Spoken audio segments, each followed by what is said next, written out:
Está en línea ahora Hugo Alconada Mon, periodista de investigación, autor su último libro, La Piñata, un libro que se debe leer. Es el decálogo para comprender cómo fueron los últimos años con respecto a un tema que nosotros tocamos siempre, que es la corrupción en nuestro país y sobre todo vinculada a la política. Hola Hugo, ¿cómo te va? Un gusto enorme saludarte, estoy aquí junto a Mariano Grondona.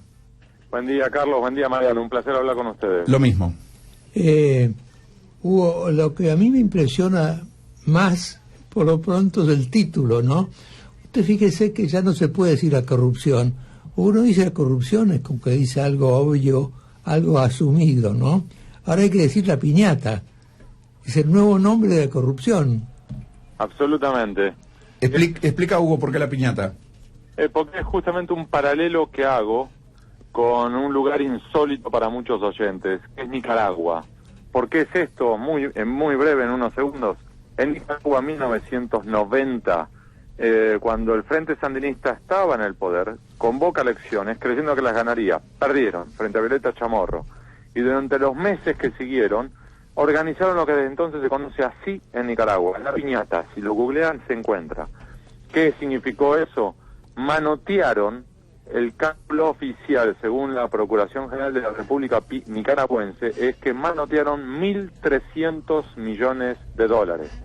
Ahora, ese monto que ya es elevado, es aún más si se lo compara con el PBI de ese momento de Nicaragua, que era 1.013 millones de dólares. Es decir, manotearon más que todo el PBI, todo un año de todo un país. ¿Sí? Y haces un paralelismo, estamos hablando con Hugo Alconada Mon, autor de La Piñata, que es su último libro. Vos haces directamente un paralelismo con estos últimos meses del gobierno kirchnerista con lo sucedido en Nicaragua. En efecto, porque lo que ocurrió, Carlos, Mariano, fue que allá, en Nicaragua, no es que se lo llevaron al bolsillo. Con eso lo que hicieron fue comprar campos, fábricas, medios de comunicación, cines, restaurantes, y convertirse en parte del poder permanente. Claro. ¿Sí? Ahora, esto, que parece insólito, y por qué Nicaragua, que siempre me había quedado en la cabeza cuando hablo con múltiples jugadores de la última década, porque para este libro terminé hablando, por ejemplo, con los Operarodes, que intermediaron para la compra de YPF por los Eskenazi, los jugadores que intermediaron para Cristóbal López, para Lázaro Báez, para el cierre de la causa del enriquecimiento ilícito de los Kirchner, y a todos ellos yo les preguntaba, ¿ustedes ven un paralelo entre aquello y esto? Y una y otra vez me decían, sí. ¿Por qué? Porque Néstor también ambicionaba, primero, recrear una burguesía nacional, que es positivo. Ahora, derivó eso en capitalismo de amigos y terminó derivando en lo que ya sabemos, que por ejemplo, un Ricardo Jaime, secretario de Transporte, volando en un avión de 4 millones de dólares, sí, o un vicepresidente que termina sospechado por la justicia al quedarse con la máquina de hacer billete de la República Argentina. Clarísimo. Vos haces una... A ver, veo una diferenciación en el libro con respecto a cómo se fue avanzando en la corrupción de los últimos, digamos, desde la democracia en adelante. Se puede hablar como una incipiente con Alfonsín. La corrupción en la época de Menem era directamente quedarse con el dinero y hoy, según tu libro, lo que vemos fueron ya por las empresas, por las grandes instituciones. ¿Es la marca característica de este periodo?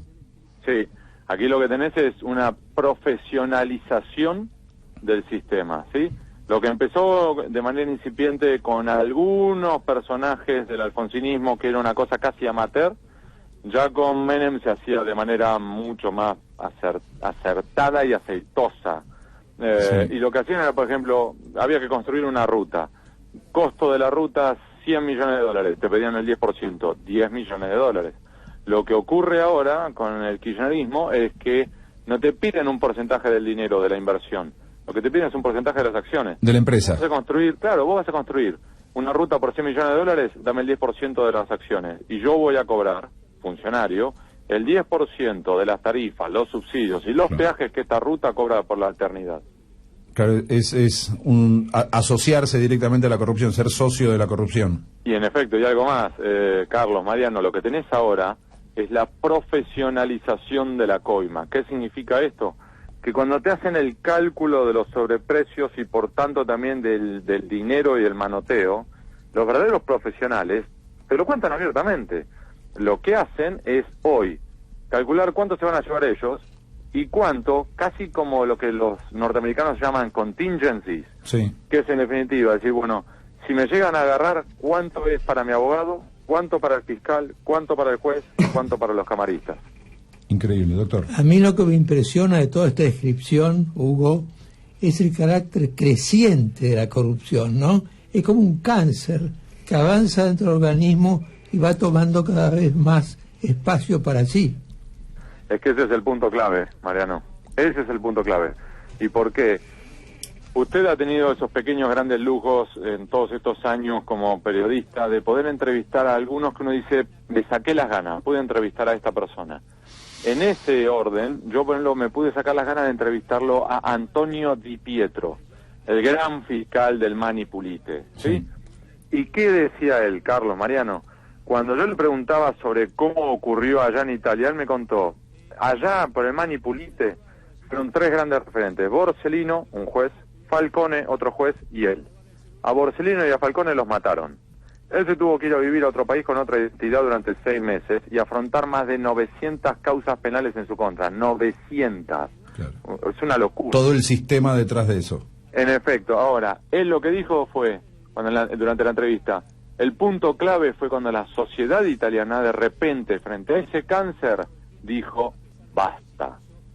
Y en este punto, lo que él también decía era, aquí es clave que la sociedad argentina se involucre y la sociedad, como sociedad, diga, hasta acá llegamos, basta. Claro, el asunto es si los argentinos estamos llegando cerca de esa valla, ¿no? Del basta. ¿Estamos cerca del basta? Que ese es el gran punto. Yo creo que aquí todavía tenemos un bloque de la sociedad que está conforme con el status quo, con el sistema, en esta situación en la cual es, mira, si la economía marcha bien, a mí no me importa lo demás, ¿sí? Y hay otro bloque de la sociedad que ya está diciendo basta. Y aquí también, a su vez, yo soy optimista, Mariano, Carlos, por una cuestión de, si se quiere, esta cuestión de las tormentas perfectas. Hay ocasiones en las cuales sí existen esas tormentas perfectas y hay pequeños, grandes disparadores, esos clics que pueden hacer que la sociedad de repente diga basta. Estamos hablando con Hugo Alconada Mon, periodista, autor de La Piñata, el decálogo por excelencia de estos años de corrupción. El tema es cuán lejos o cuán cerca estamos del basta. Tiene sus procesos, Mariano. Algunos procesos toman años, otros décadas, otros meses. A veces hay un disparador que lo conlleva. De hecho, en esta dinámica, recordemos que allá por los años 90 hubo un periodo en el cual, recordemos, Mariano, usted se va a reír cuando hagamos esta anécdota. Recuerda que a Menem se le decía que era rubio de ojos celestes, Sí. Y según Gino Bogani era uno de los 5 hombres más elegantes del planeta. Sí. Y de repente hubo un clic y la gente dijo basta. Y en estas situaciones pasa lo mismo. Este libro, La Piñata, está encarado de un modo que cada capítulo es una letra del abecedario. A, aerolíneas, B, Baez, C, Chicones, D, Devido, y así. Lo interesante es, muchos de estos casos ya vienen desde hace mucho tiempo. Entonces, por ejemplo, Skanska, la letra S, es del año 2007. P, de Piccolotti, 2007.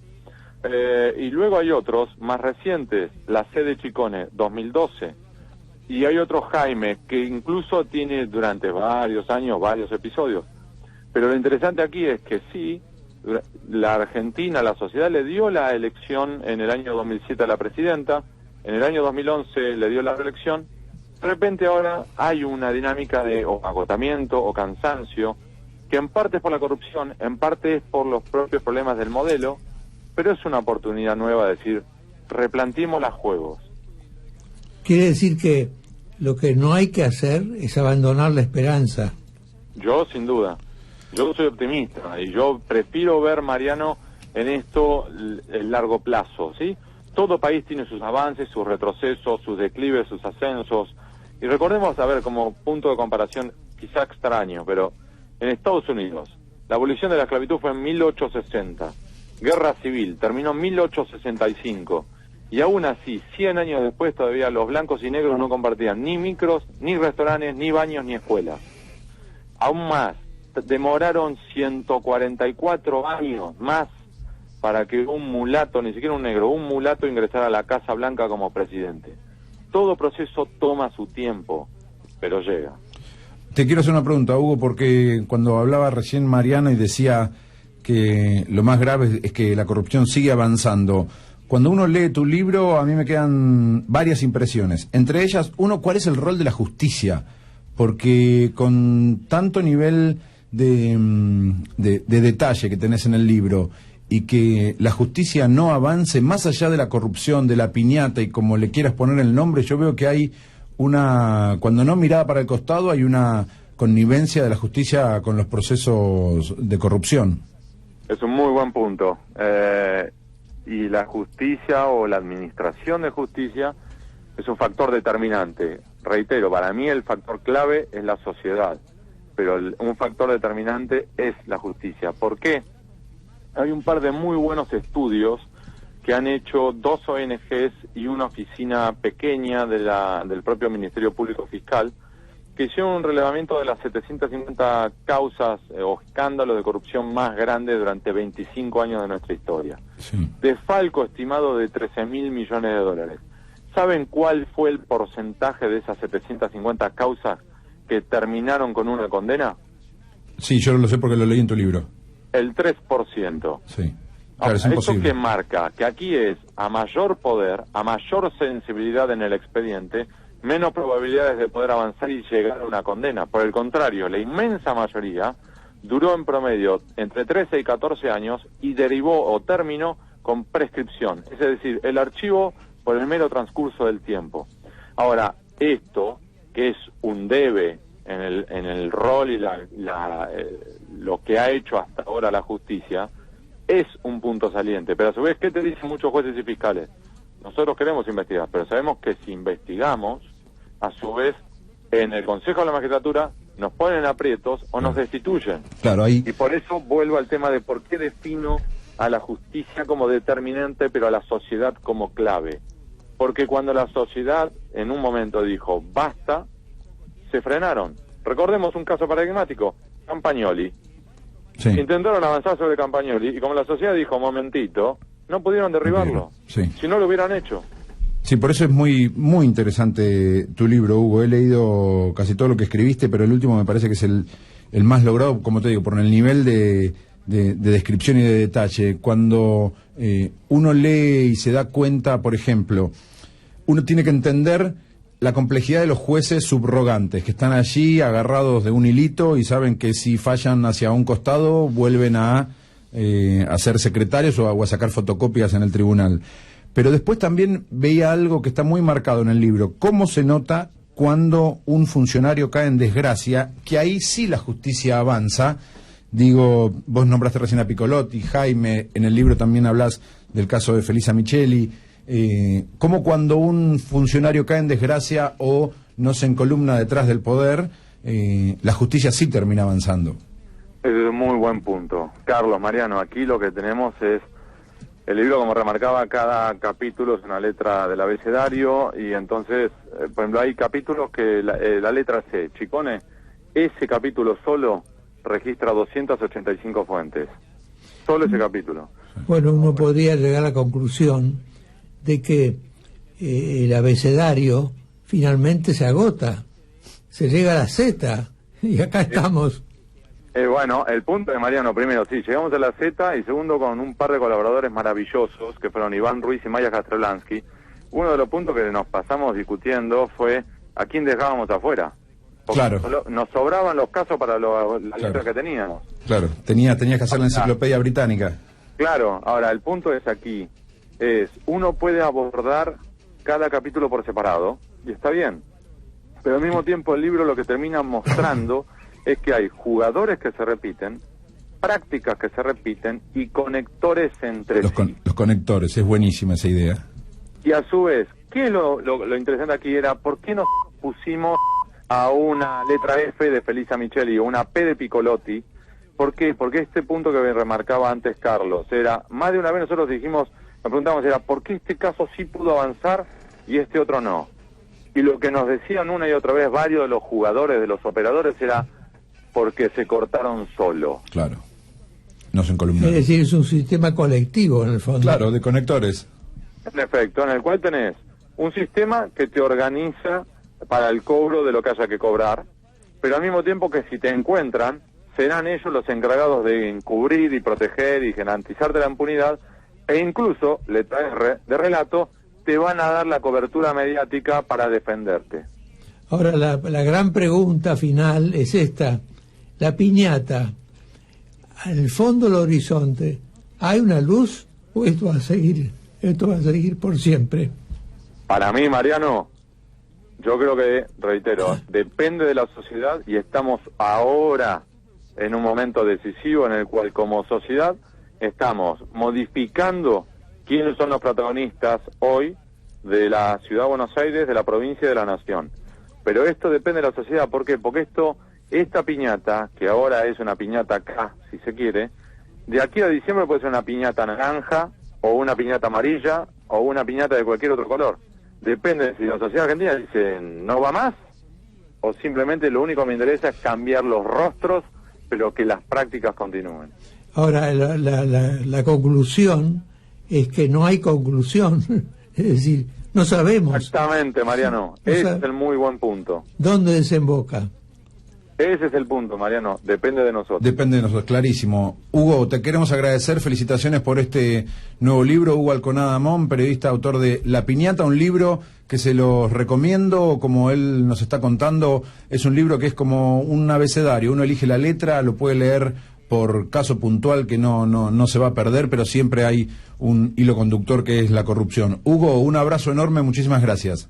Que tengan muy buen domingo. Gracias. Hablamos con Hugo Alconada Mon, periodista de investigación, sobre todo, autor del original La Piñata, un decálogo de la corrupción en los últimos años, en la última década sobre todo. 32 minutos, nos pasamos del noticiero, vamos a la tanda y a las noticias en la voz de Leonora Richmüller.